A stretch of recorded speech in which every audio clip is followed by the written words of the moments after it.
Surat પ્રજ્ઞાચક્ષુઓ charity પર નહીં પરંતુ મેરિટના આધારે કમાણી કરે તે ઉદ્દેશ સાથે યોજાયો કાર્યક્રમ.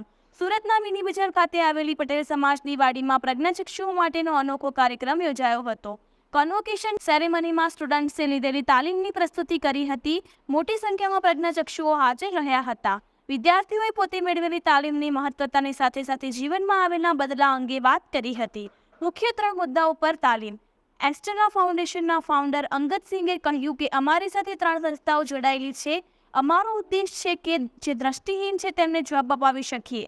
કોમ્પ્યુટર, ઇંગ્લિશ અને મોબિલિટી અંગેનું શિક્ષણ આપવામાં આવે છે. અમારો ઉદ્દેશ છે કે બ્લાઇન્ડ ચેરિટી પર નહીં મેરિટના આધારે કમાણી કરે. ઘણા પ્રજ્ઞાચક્ષુને નોકરી મળી. જે બ્લાઇન્ડ અમારી સાથે જોડાવા ઈચ્છતા હોય તે અમને મેઇલ કે સોશિયલ મીડિયાના માધ્યમથી સંપર્કમાં આવે છે. બાદમાં અમે તેમનું ઇન્ટરવ્યૂ કરીને તેમને કોર્સ કરાવીએ છીએ. 9 મહિના સુધી તેમને ટ્રેનિંગ આપવામાં આવે છે, જેમાં મુખ્ય 3 મુદ્દાઓની સાથે રોબોટિક્સ, યોગ, ડાન્સ વગેરે વસ્તુઓ શીખવવામાં આવે છે.